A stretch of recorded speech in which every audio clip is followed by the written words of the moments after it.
JPSC prelims 2026 MCQ से revision series में एक बार फिर से आपका स्वागत है। जैसा कि आप जानते हैं कि इस प्रोग्राम के माध्यम से हम आपकी जेपीएससी की आगामी प्रीलिम्स परीक्षा के दृष्टिकोण से कुछ बहुविकल्पीय प्रश्नों को लेकर आते हैं। तो चलिए देखते हैं आज के एपिसोड में वो कौन से नए प्रश्न हैं। इसके अलावा अगर आपने पिछले एपिसोड को नहीं देखा तो आप हमारी प्लेलिस्ट में जाइए, उन एपिसोड्स को भी देखिए जो आपकी आगामी प्रीलिम्स परीक्षा के लिए उपयोगी साबित होंगे। तो चलिए शुरुआत करते हैं पहले प्रश्न के साथ। पहला प्रश्न है कि निम्नलिखित में से किस वर्ष रतन टाटा को पद्म विभूषण से सम्मानित किया गया था। विकल्प आपके सामने है 1998, वर्ष 2000, वर्ष 2005 या वर्ष 2008। तो इसका सही विकल्प क्या है? इसका सही विकल्प है वर्ष 2008, यानी कि डी विकल्प सही है। आप जानते हैं कि रतन टाटा को एक सफल उद्यमी के अलावा एक समाज सेवी के रूप में भी जाना जाता है और रतन टाटा जी को वर्ष 2008 में पद्म विभूषण से सम्मानित किया गया था। सबसे अगर नागरिक सम्मानों की बात करें तो दूसरा सर्वोच्च नागरिक सम्मान पद्म विभूषण होता है। इससे पहले आप देखेंगे कि वर्ष 2000 में आपको पद्म भूषण भी दिया गया था, इससे भी सम्मानित किए जा चुके हैं। अब ये किस वर्ष में दिया गया था? तो वर्ष 2008 में पद्म विभूषण दिया गया था और वर्ष 2000 में पद्म भूषण से सम्मानित किया गया था। आप जानते हैं कि टाटा सन्स जो है उसके पूर्व अध्यक्ष भी आप थे और टाटा समूह को आपने एक वैश्विक समूह यानी कि ग्लोबल, हम कह सकते हैं कि ग्रुप के रूप में स्थापित करने में महत्वपूर्ण भूमिका आपने निभाई थी। अब पहला नागरिक सम्मान सबसे ऊंचा या सबसे बड़ा कौन सा होता है? कमेंट में बताइए, कमेंट करके। ये अपनी परोपकारिता के लिए जाने जाते थे और साथ साथ सादा जीवन शैली जीने के लिए भी जाने जाते थे। तो एक समाज सेवी और सफल उद्यमी दोनों के रूप में आपकी पहचान थी।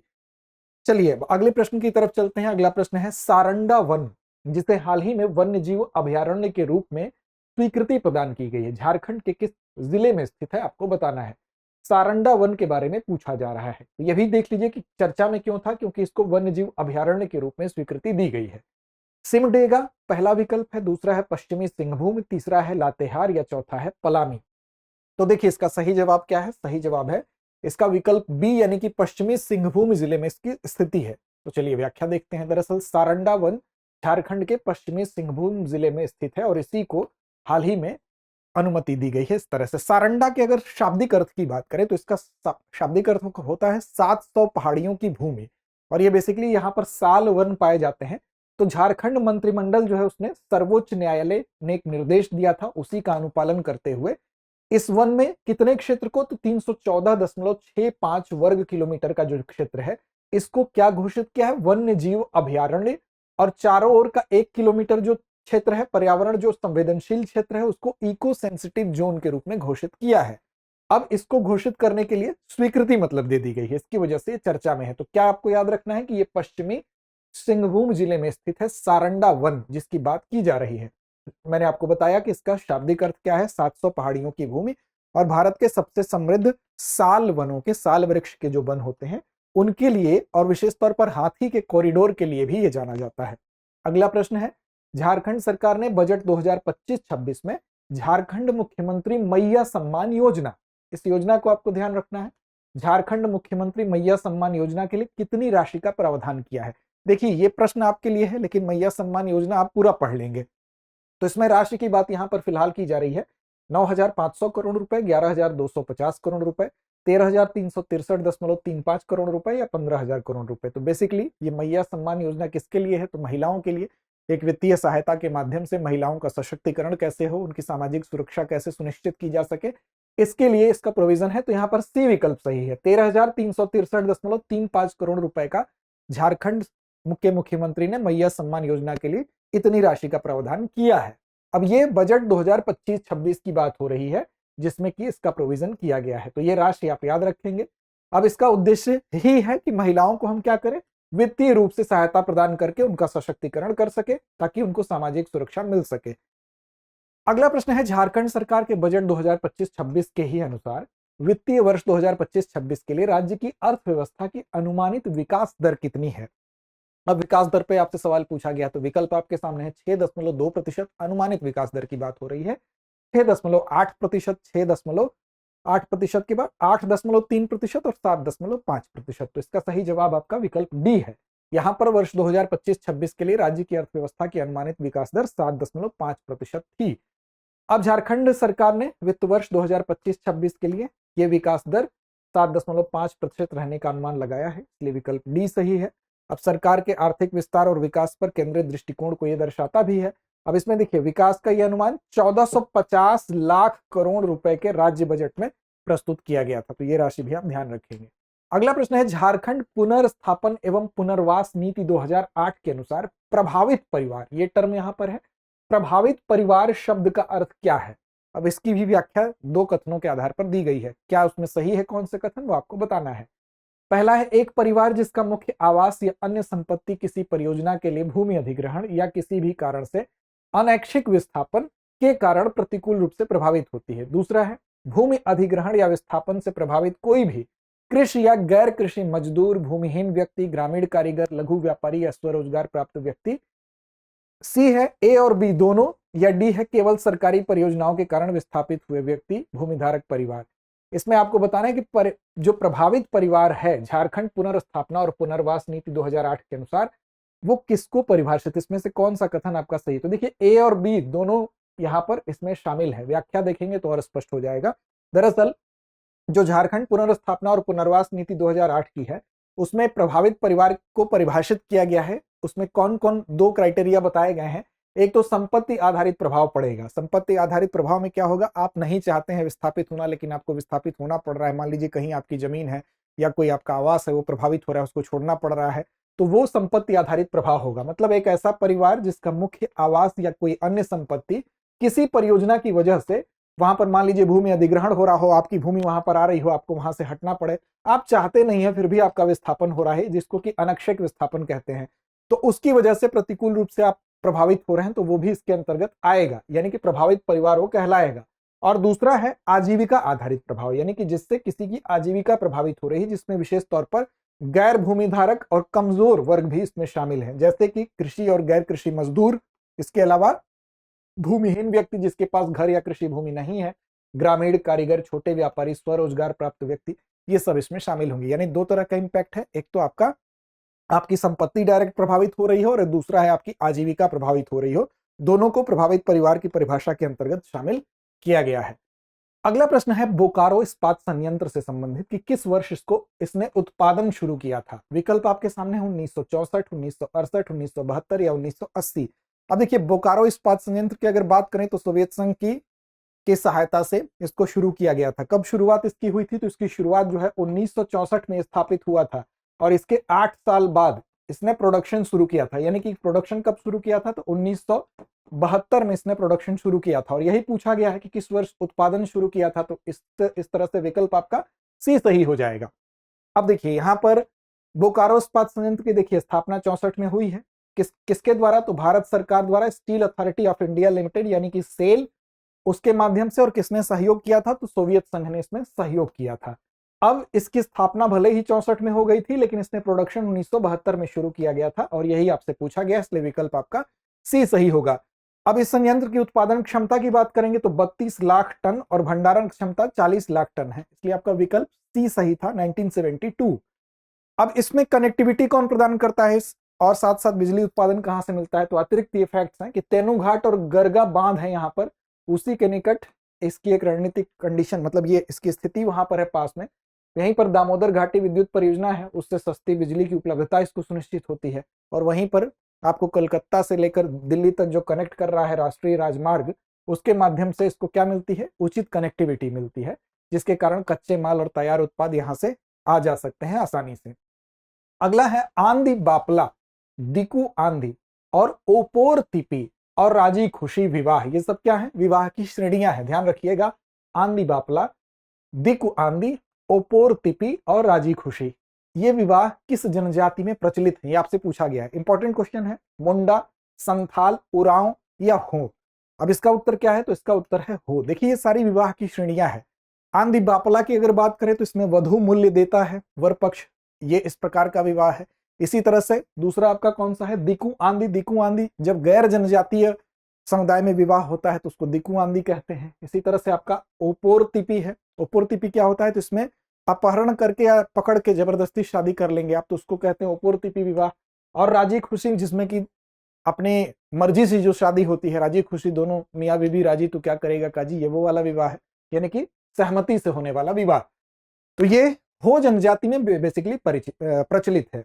हो जनजाति कहाँ की है, तो झारखंड के प्रमुख जनजाति समुदायों में से एक है। इसमें कैसा नेचर कैसा है इसका, तो पितृसत्तात्मक इसका नेचर है, यानी कि पिता परिवार का जो मुखिया होता है, पैतृक प्रणाली का यहाँ पर पालन होता है। यह समाज अनेक गोत्रों में विभाजित है, कई गोत्र इसमें हैं, जैसे बोदरा है, बिरुआ है, पिंगुआ है, बायोपाई है, बिरौली है, बालमुचु है, बागे है, बड़ाई, गागराई, जामुदा, लुगुन, लागुरी, ये सब क्या है, गोत्र के नाम है। तो इसमें कई गोत्रों में ये समाज विभाजित है। अब इसमें 5 जो विवाह बताए गए हैं वही जो मैंने आपको अभी बताया कि आंधी बापला, दिकू आंधी, ओपोर तिपी और राजी खुशी, ये बेसिकली इसी के विवाहों का प्रकार है। तो हो जनजाति से विवाह संबंधित था, ये आपको याद रखना है। अब इसी के बारे में ये चीजें बताई गई हैं जो मैंने आपको शुरू में ही बता दिया। अगला प्रश्न है, उरांव जनजाति की परंपरा में धुमकुड़िया से क्या तात्पर्य है। धुमकुड़िया उरांव जनजाति से इसका संबंध है, तो ये भी याद रखना है। और ये है क्या, पहला विकल्प है कि ग्राम देवी देवताओं की पूजा का धार्मिक स्थल है। दूसरा है एक परिषद भवन जहां ग्राम विवादों का निपटारा किया जाता है। सी है अविवाहित युवक और युवतियों के लिए एक छात्रावास। और डी विकल्प है कृषि गतिविधियों के लिए प्रशिक्षण केंद्र। तो बेसिकली यहाँ पर सी विकल्प आपका सही होगा। जो अविवाहित युवक और युवती हैं उनके लिए एक छात्रावास है। इस छात्रावास में धुमकुड़िया लड़कों के लिए अलग है, लड़कियों के लिए अलग है। वहां पर क्या होता है कि ये लोग अनुशासन और रहन सहन ये सब चीजें सीखते हैं। तो देखिए, इनके लिए उरांव जनजाति की जो सामाजिक व्यवस्था है उसमें धुमकुड़िया एक बहुत महत्वपूर्ण चीज है। क्या है, तो एक युवा आवास, जिसको हम युवा छात्रावास कह सकते हैं, जिसमें अविवाहित युवक और युवतियां रहते हैं, उनका सोशलाइजेशन होता है, उनका सामाजिकरण होता है। वहां पर वो डिसिप्लिन सीखते हैं, जनजातीय रीति रिवाजों को सीखते हैं। और इसके लिए लड़कों और लड़कियों के लिए अलग अलग जो परिसर हम कह सकते हैं, अलग अलग बिल्डिंग जो है वो कह सकते हैं बनाई गई है। अब इसमें जो अलग अलग व्यवस्था है, जो लड़कों का धूमकुड़िया होगा उसको कहेंगे जोंख एरेपा। क्या कहेंगे, जोंख एरेपा। अब तो यहां से भी सवाल पूछ सकता है कि जोंख एरेपा क्या है, तो लड़कों के लिए जो धूमकुड़िया होगा यानी कि जो छात्रावास होगा उसको कहेंगे जोंख एरेपा, या इसको धांगर कुड़िया भी कहा जाता है। तो ये दोनों नाम लड़कों के लिए बनाए गए छात्रावास जो हैं, जिसको कि यहाँ पर उरांव जनजाति में जोंख एरेपा और धांगर कुड़िया के नाम से जाना जाता है। और इसकी देखरेख कौन करेगा, तो महतो या धांगर महतो इसकी देखरेख करने का काम, एक तरह से वार्डन समझ लीजिए। इस छात्रावास के वार्डन जो होंगे उनको क्या कहेंगे, महतो और धांगर महतो। और लड़कियों के लिए जो धुमकुड़िया होगा, जो छात्रावास होगा, उसको पेल एरेपा कहा जाता है। तो ये शब्द भी आपसे पूछा जा सकता है, इसका संबंध किससे है, तो उरांव जनजाति के छात्रावास से है। और इसकी देखरेख कौन करेगा, तो इसकी एक वयस्क या विधवा महिला करती है, जिसको कि बड़की धांगरिन के नाम से जाना जाता है। सीधा सवाल यहां से भी बन सकता है कि बड़की धांगरिन का संबंध किससे है, तो उरांव जनजाति में जो लड़कियों के लिए छात्रावास की व्यवस्था है यानी कि पेल एरपा है, उससे संबंधित है। अब धुमकुड़िया में प्रवेश आमतौर पर 10-11 वर्ष की आयु में होता है, तो इसकी एज भी बता दी गई है।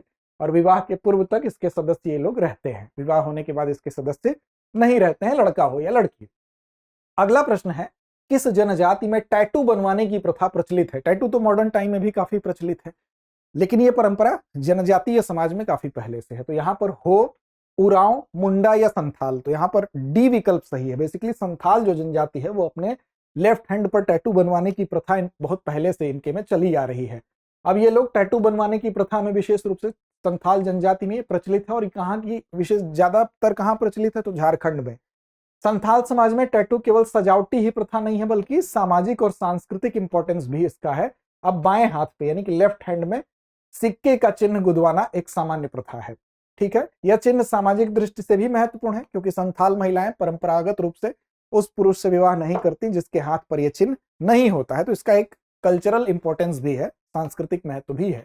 इस प्रकार विवाह योग्य पात्रता के रूप में हम कह सकते हैं, एक अनिवार्य शर्त के रूप में भी इसको देखा जा सकता है कि जिसके बाएं हाथ पर टैटू है, सिक्का गुदा हुआ मिलेगा, वही विवाह योग्य पात्रता रखता है। तो ये तो एक एलिजिबिलिटी टेस्ट की निशानी हो गई, तो एक इंपॉर्टेंट चीज है, याद रखेंगे, संकेत है।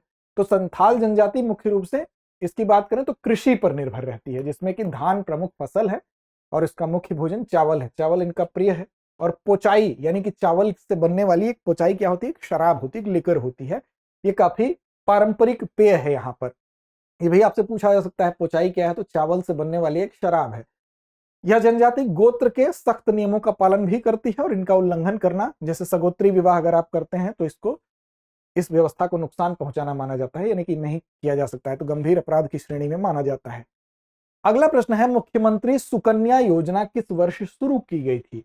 ये वर्ष 2021, वर्ष 2020, वर्ष 2019 या वर्ष 2024। तो इसका सही जवाब क्या है, तो सही जवाब है आपका विकल्प सी, वर्ष 2019 में इसको शुरू किया गया था। क्या है मुख्यमंत्री सुकन्या योजना? जो छोटी बालिकाएं होती हैं 2 वर्ष से कम आयु की जब होंगी, तभी से उनके लिए एक हम कह सकते हैं आर्थिक सहायता, समय समय पर दी जाने वाली आर्थिक सहायता की ये योजना है, ताकि उनकी पढ़ाई ठीक से हो सके। झारखंड में बालिकाओं की जो शिक्षा है, उनका कल्याण है, उनका सशक्तिकरण है, उसको बढ़ावा देने के उद्देश्य से इस योजना को शुरू किया गया था। कब शुरू किया गया था? वर्ष 2019 में। क्या विशेषताएं हैं? तो पहली विशेषता यही है कि सामाजिक आर्थिक जाति जनगणना जो है 2011 के माध्यम से जो चिन्हित होंगे, जो वंचित लोग होंगे, वंचित परिवार जो होगा, उसको अंत्योदय राशन कार्ड परिवारों की 2 बालिकाओं पर, यानी कि कितनी बालिकाओं पर? 2 बालिकाओं पर लागू ये होती है। 2 से ज्यादा होंगी तो उन पर लागू नहीं होगा। चिन्हित जो परिवार होगा उसमें 2 बालिकाओं पर ये लागू हो सकता है। अब उनकी आयु के लिए बताया गया है कि 2 वर्ष से कम आयु की बालिका के लिए माता के बैंक खाते में, यानी उसकी जो मदर होंगी, उनके बैंक अकाउंट में प्रारंभिक राशि कितनी भेजी जाएगी? 5,000 रुपए जमा की जाएगी। फिर अगली राशि कब भेजी जाएगी? 5,000 प्रत्येक निम्नलिखित अवसरों पर दिया जाएगा। पहला अवसर होगा जब क्लास 1 में उसका नामांकन होगा, यानी कि क्लास 1 में जब उसका एडमिशन होगा तब 5,000 और दिया जाएगा।